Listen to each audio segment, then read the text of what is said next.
Huwag mo akong iiwan ha. Kayo na lang kasi ni baby ang meron ako. Nagpakapagod ako i-weld ang kumpanya na walang katulong. Dahil maagang nawala sina Papa, gusto ko naman maranasan magkaroon ng sarili kong pamilya. At ikaw ang gusto kong maging ina ng lahat ng magiging anak ko. Madamdaming sabi ni Christopher. Pagkatapos ay napapikit na ito habang lumuluha at tuluyan nang nakatulog dahil sa sobrang kalasingan. Di tuloy napigilan ni Irene ang mga luhang nagbabadyang malaglag rin kanina. Pagkatapos ay hinalikan ang kanyang asawa na nooy natutulog na. I won't leave you. Tugon nito sa sinabi ni Christopher kahit di siya nito marinig. Kahit alam niya ang totoo ay susubukan niyang malaman ang totoo sa pag-amin ni Christopher dahil kung sa kanya manggaling ang mga nalalaman niya, baka manatiling burden iyon sa asawa niya at makaapekto ito sa mental health nito. Kagaya nung mawala ang mga magulang nito dahil sa totoo lang, kaya naging masungit ito sa lahat at strekto, bastos magsalita dahil wala siyang kakampi. Nakahanap pa siya ng pagmamahal sa isang babaeng sakim. Alam niyang lahat yun dahil siya mismo ang nagpresenta sa kanyang magulang na ipagkasundo siya. He loves Christopher since then. Hindi niya tiningnan ang kamalian nito, kung hindi ang ugat kung bakit siya nagkaganon. He lacks of love at iyon ang ibibigay nila ng baby niya. Hinaplos niya ang buhok ng kanyang asawa bago binihisan. Saka na lang niya iisipin ang magiging hakbang niya kinabukasan. Kung mapaamin man niya si Christopher, she will give an assurance to him na papatawarin niya ito ng buong puso at mananatili sa kanya kahit ano pang mangyari. Kinabukasan nga ay hinanap ni Christopher ang kanyang asawa. Naaalala niya na naghahanda pala ito ng almusal nila. Nasapot na lang niya ang kanyang noo. Pagkatapos ay tumingin sa kesame at inalala ang kagabi. Panandalian lang niya nakalimutan ang problema noong uminom siya. Pero ngayong nagising siya, ay muling bumalik ang guilt sa kalooban niya. Tatayo na sana siya nang pumasok si Irene sa kanilang kwarto. Mabuti at gising ka na. Uminom ka na muna ng kape para bumaba ang hangover mo. Sobrang lasing mo kasi kagabi. Para namang nagliwanag ang mukha ni Christopher nang makita ang matamis na ngiti ng kanyang asawa. Payakap na nga muna sa inyo ni baby. Paglalambing ni Christopher. Nagpayakap naman si Irene. Parang ayaw umalis ng bahay ni Christopher para makasama ang kanyang mag-ina. Kaso kailangan pa rin niyang pumasok sa trabaho. I miss you. Saad ni Christopher nang makasakay na siya sa kanyang sasakyan. Di pa nga tayo naghihiwalay na miss mo na kaagad ako. Ngusong tugon ni Irene.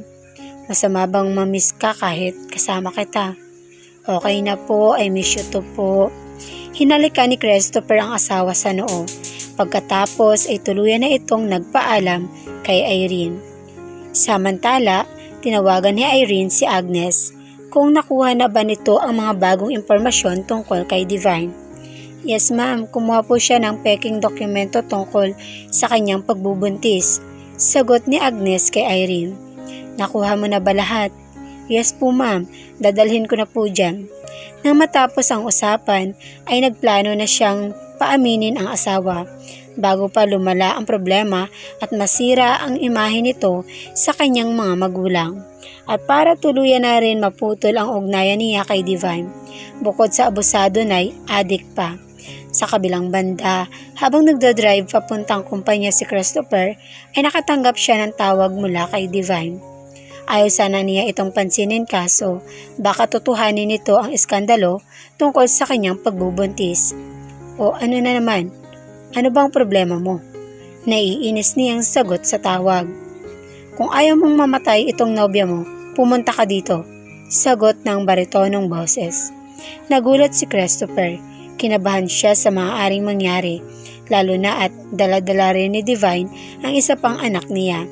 Hindi kakayanin ng konsensya niya kung mayroon mangyari sa kanilang dalawa. Sino to? Ipinarinig ng lalaki ang sumisigaw na si Divine. Pagkatapos ay napaaray ito. Halatang sinaktan ng mga lalaking may hawak sa kanya. "Huwag niyo siyang sasaktan," asik niya sa kausap. "Sige, basta pumunta ka sa lugar na sasabihin ko. Magdala ka ng 10 milyon kapalit sa babaeng ito. At ito ang tatandaan mo. Huwag kang magtatawag ng pulis. Kung hindi mo na maabutang may hininga ang babaeng ito."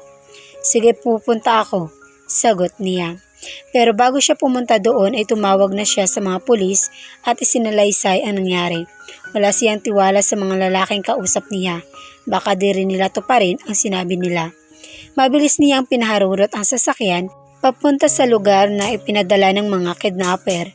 Nagpupumiglas naman si Divine mula sa pagkakagapos niya. Katabi niya si Ivan. Hinila ng lalaki ang buhok ni Divine, sabay dinuraan sa mukha. Galit na galit ito dahil sa kakahanap sa kanila. "Ang lakas ng loob mong umutang, pero pagtataguan mo lang kami. Mayroon ka naman palang jowa na kayang tumustos sa pagiging adik mo." Gigil na sabi ng malaking lalaki na may kalbong ulo. Sabay sampal kay Divine. "Walang hiya ka. Kapag dumating si Christopher, titirisin ka nun."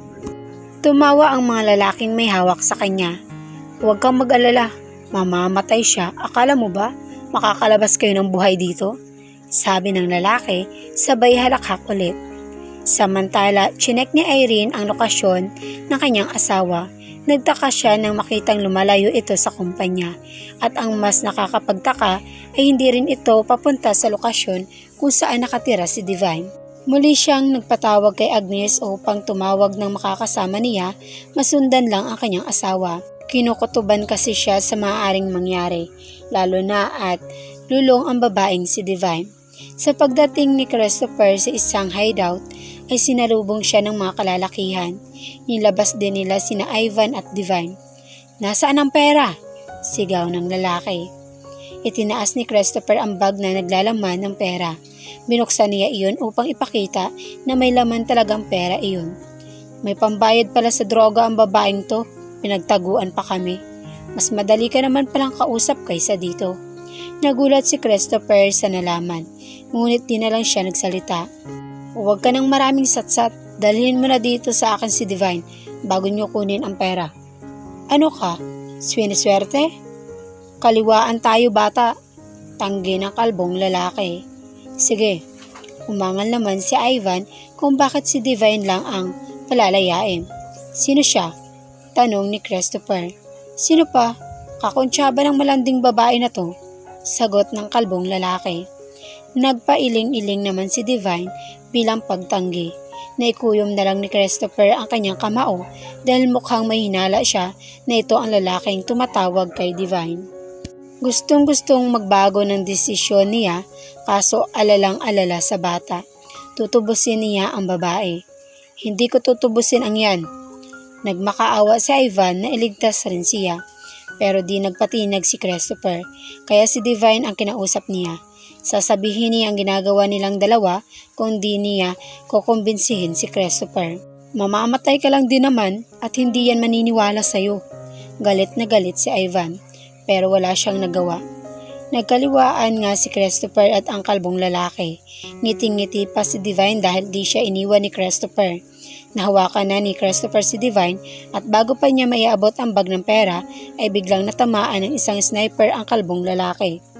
Mabilis na hinatak ni Christopher si Divine at tumakbo dahil nagkakapalitan na ng putok ang mga kalaban at ang mga kapulisan. Hindi nakapalag ang mga sindikato nang lumabas ang sandamakmak na pulis at hindi lang iyon, maging ang mga tauhan ni Irene. Kaya naman nakaligtas sina Christopher maging si Ivan ay na-rescue. Nagulat pa si Christopher nang makita si Irene na bumaba sa sasakyan. Mabilis na yumapo si Divine kay Christopher na siya namang itinulak ng lalaki. "Sweetheart, magpapaliwanag ako." Nag-aalalang saad ni Christopher. "You don't have to. Bitawan mo na ang babaeng yan. Gumawa ng peking medical report para lang magpanggap na buntis siya." Seryosong deklara ni Irene. Nagtataka man kung paanong nalaman ni Irene iyon, pero mas natuon ang atensyon niya sa pagpapanggap ni Divine. Marahas niyang itinulak ang babae. "Huwag kang maniwala sa kanya. Hayop kang babae ka? Magkakaanak na kami, matagal na kaming may relasyon. Hysterical na sabi ng babae. Ngunit nang dumaan si Ivan na kinakaladkad ng mga pulis, ay nagsalita ito. Ibinunyag niya kung anong meron sa kanila na mas lalong nagpamuhi kay Christopher. Halos magmanik, luhod si Divine pero pinagtabuyan na siya ni Christopher. Nakulong ang dalawa at di na nakialam sa kaso si Christopher.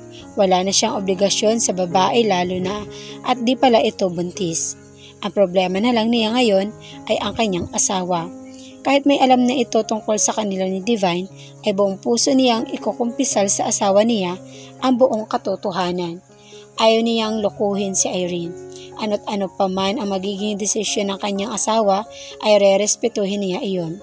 Si Irene mismo ang nagpa-block sa media na ilabas ang tungkol sa pagkaka-involve ng kanyang asawa sa nangyaring gulo. Ayaw niyang malaman ng mga magulang niya ang tungkol sa tinatago ng kanyang asawa. Nang magkasarilinan ang mag-asawa sa mansyon, ay nagkwento na si Christopher tungkol sa naging relasyon nila ni Divine, maging ang purpose niya kung bakit siya nito pinakasalan. Maiintindihan ko kung di mo ako mapapatawad, pero ito lang masasabi ko sa iyo, Irene. I love you at susuyuin kita kahit anong mangyari. Masakit kahit papaano kay Irene na marinig ang kwento niya.